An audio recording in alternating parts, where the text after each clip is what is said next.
turned up and talked about invading and occupying our country, which is the language of the far right. He talked about enemy of the people, which is Joseph Goebbels. He talked about enemy of the enemy within, which is literally Hitler. I mean, these are my problem is, I get it. Nobody wants to be called Nazis. It's very inflammatory. But if you don't want to be called Nazis, stop doing. You're called an anti-Semite more than anyone else at this table. Yeah. And people will sit there and no, by me, I never called you an anti-Semite. I mean, I'm not sitting here saying I'm a supporter of the Palestinians. So I'm used to it. Yeah, well, I hope your beeper doesn't go off. I'm sorry, but what the f did he just say? Well, I hope your beeper doesn't go off. The thing is that you just say I should die. You should not. No, did you just say I should be killed? No, I did not say that. No, I did not say that. Hold on. Did your guest just say I should be killed on live TV? I said I hope you don't. Let me just stop. You said you hope my beeper doesn't go off. Because you said I'm a big supporter of the Palestinians. Hamas. Guys, let me just Palestinians. Are you? Am I what? No, of course I'm not. I apologize. Are you a racist, violent person inciting violence against Ryan? It was at this moment that he knew. He fucked up. Meet Ryan James Gerdesky, MAGA Republican, Nazi ghostwriter, Proud Boys ally, and J.D. Vance's friend. Let me start by saying, no matter what your stance is on the Israel-Gaza conflict, this type of rhetoric is unacceptable and deeply disturbing. If you're trying to prove that you're not a Nazi, maybe don't label a journalist a terrorist and then threaten him with assassination on live TV. But Gerdesky's offensive language shouldn't come as a surprise to anyone. This is MAGA after all. It reflects the divisive, inflammatory tone that Donald Trump has brought into the GOP. Especially when the very thing that sparked this gross attack on CNN was the panel discussing Trump's hate rally at Madison Square Garden. These Latinos, they love making babies too, just know that. They do. They do. There's no pulling out. They don't do that. I don't know if you guys know this, but there's literally a floating island of garbage in the middle of the ocean right now. Yeah. I think it's called Puerto Rico. That's a cool black guy with a thing on his head. What the hell is that, a lampshade? I'm just kidding. That's one of my buddies. He had a Halloween party last night. We had fun. We carved watermelons together. It was awesome. She is some sick Hillary Clinton, huh? What a sick son of a The whole party, a bunch of degenerates. She is the devil, whoever screamed that out. She is the Antichrist. It's going to be pretty hard to look at us and say, you know what? Kamala Harris, she got 85 million votes because she's just so impressive. As the first Samoan, Malaysian, low IQ, former California prosecutor ever to be elected president. After those disgusting warm-up acts, Trump then ratcheted up his incendiary, vengeful rhetoric. I will launch the largest deportation program in American history. I'm going to get the criminals out. I will rescue every city and town that has been invaded and conquered. And when I say the enemy from within, the other side goes crazy, becomes a sound. Oh, how can he say? No, they've done very bad things to this country. They are indeed the enemy from within. But this is who we're fighting. They're the enemy of the people, the press.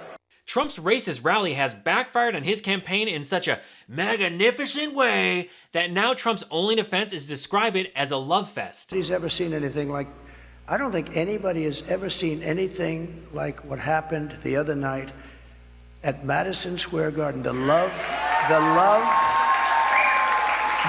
in that room, it was breathtaking, and you could have filled it many, many times with the people that were unable to get in. But politicians that have been doing this for a long time, 30 and 40 years, said there's never been an event so beautiful. It was like a love fest, an absolute love fest, and it was my honor to be involved. Call me crazy, but if you're trying to bill your party's xenophobic attacks as a love fest, maybe don't send a known racist connected to your VIP on air. And you worked very closely with J.D. Vance, I believe, when he was, you ran his super PAC. Ryan, welcome, and you must be pretty psyched. Your friend and former boss, I guess, is now the vice presidential nominee, or just about.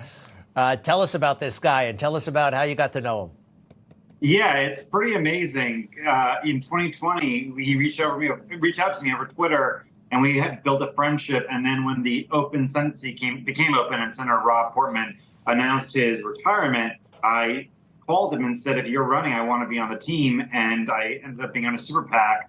for the remaining next 2 years, the longest I think campaign I've ever been a part of. And just to show you how bad Gerdusky is, he used to write for Nazi Richard Spencer. He was also on a podcast with Proud Boys founder Gavin McInnes. Can explain? Well, I'm not going to defend the merits of racism, but the problem is that you have too many people in the media who they love to make the point that I'm a good white person. I don't believe in what these people believe in. And Lindsey Graham on Comedy Central proved when he sat there and he said he was bashing Trump, and Trevor Noah goes, so why does your party attract racists for? Like, that was the moment that I sat there and this is great, because no matter how much you suck up to these people, no matter how much you give, no matter how much you beg and plead and say, I'm sorry for everything that white culture has ever provided us, they will always hate you. You will always be Hitler to these people. Yeah. But watch how Gerdusky responds to everyone coming after him for his racist attacks. Good job, CNN. Let's have first block say the Muslim guy should be blown up. I apologize. On TV. Don't say then I apologize. You literally. I thought you said Hamas. You didn't think I said Hamas. I said I supported Palestinian rights. Yes, I did. Why? Because when you hear what's funny Palestinian, is Rudy Giuliani said this yesterday, so you're a great guest to be here to defend Rudy Giuliani. I wasn't going to entertain nonsense today, and so at this point, this is what we're in now. This is America in 2024. Here's what I will say. Forget the racism. That's right. It's I should die. I didn't say that. You said, what does beeper mean? Don't give me your fake I did not say you should die. Why did you say with my beeper? What did you mean? What did you mean by the beeper? What did you mean by the beeper? No, you didn't. You said, I hope your beeper doesn't go off. Ryan, stop talking. At least have the guts to support your racist comment. Hang on. I'm so sorry. I gotta bring it back.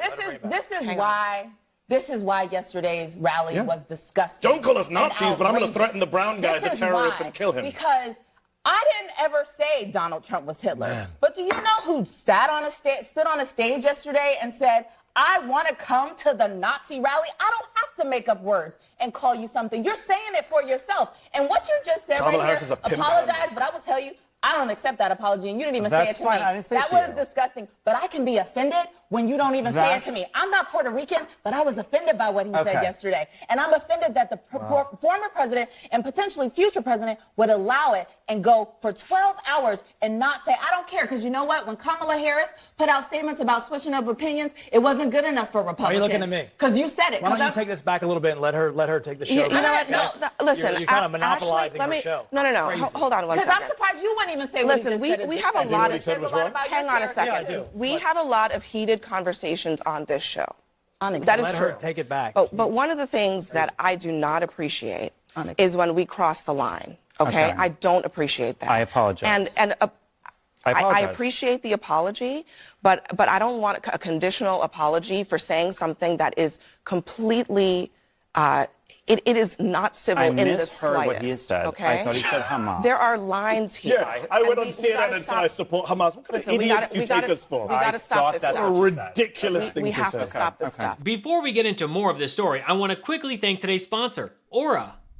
Today's video is sponsored by Aura, and it's a really important time to be talking about them because hackers may have stolen the social security numbers of every American. Over 2.9 billion records were stolen from National Public Data, which offers personal information to employers, private investigators, staffing agencies, and others doing background checks. These stolen records include a person's full name, address, date of birth, phone number, and most importantly, social security number. And members of the hacker group have reportedly released this information for free online. I've had my identity stolen before, and it is not fun. You have to report the fraud to credit bureaus, call creditors, freeze your accounts, and then report it to the police. It's a hassle. If you weren't taking precautions with your personal information online before, this should be a huge wake-up call. You've never been more vulnerable online than you are right now. But I'm not worried about it because I use Aura. Aura monitors your personal data, including your social security number, across billions of data points like the dark web and public court records to detect and alert you to potential identity theft. They give you up to $5 million in identity theft insurance should the worst case scenario happen. They also provide a bunch of other features to keep you safe online, all inside one app. You can go to my link at aura.com/Gabe Sanchez to try 14 days for free.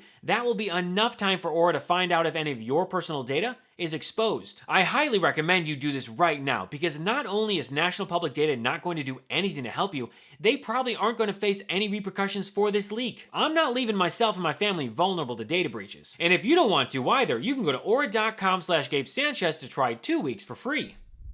Gerdusky went onto Twitter to then claim it was a joke. I'm sorry, but if it was a joke, then why did he apologize? Kinda makes it seem like it wasn't a joke. Also, Gerdusky is so dumb that he can't even get the facts right to be racist. Gerdusky's comment missed the mark entirely. His reference to a beeper going off actually pertains to Hezbollah, a Shiite political and militant group based in Lebanon, not Hamas as he claimed. Keep in mind, this is the party who loves to scream, do your own research, except they can't even do a simple Google search when preparing their racist insults. So going back to Mehdi Hasan's original point, if you don't want to be called a Nazi, then stop doing Nazi stuff. And if you don't want to be called a racist, then don't say dumb shit like Gerdusky. This whole exchange would not only get Gerdusky kicked off the panel, but also get him banned from CNN. We're back here, and before we get started, I want to just address what happened in the last segment. And first, I want to apologize to Mehdi Hasan for what was said at this table. It was completely unacceptable.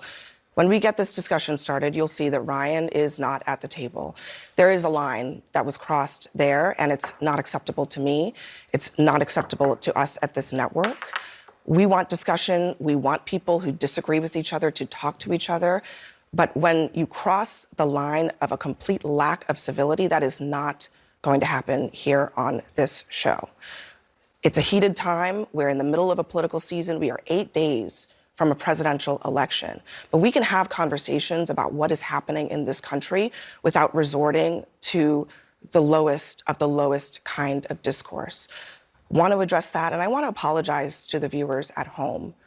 Because we want to be able to hear each other, we want to be able to talk to each other, and we plan to do that in this next segment. In a statement issued shortly after the incident, CNN declared there is zero room for racism or bigotry at CNN or on our air. We aim to foster thoughtful conversations and debate, including between people who profoundly disagree with each other in order to explore important issues and promote mutual understanding. But we will not allow guests to be demeaned or for the line of civility to be crossed. Ryan Gerdusky will not be welcome back at our network. But there's a bigger problem here, and that's why CNN even had this racist on their network in the first place. Well, according to Matthew Sheffield, a former producer for The Hill, like all mainstream media shows, we were constantly trying to have balanced panel discussions. But we always had a problem. It was very difficult to find Republicans who weren't crazy. Frequently, my colleagues would book right-wing commentators, and as someone who'd come out of conservative media, I often had to review them before they were put on air. Other times, we couldn't find anyone who actually was qualified to talk about the news of the day in a non-frothing manner. We had people offered who made racist remarks, people who stalked women, etc. The Republican media, meanwhile, make zero attempts at balance. The biggest beneficiaries of affirmative action in media are Republican commentators. The mainstream media are desperate to find any who can engage in civil dialogue without filibustering or collapsing into bigoted rants. Which is why we see Republican morons like Scott Jennings all the time. I was sort of taken aback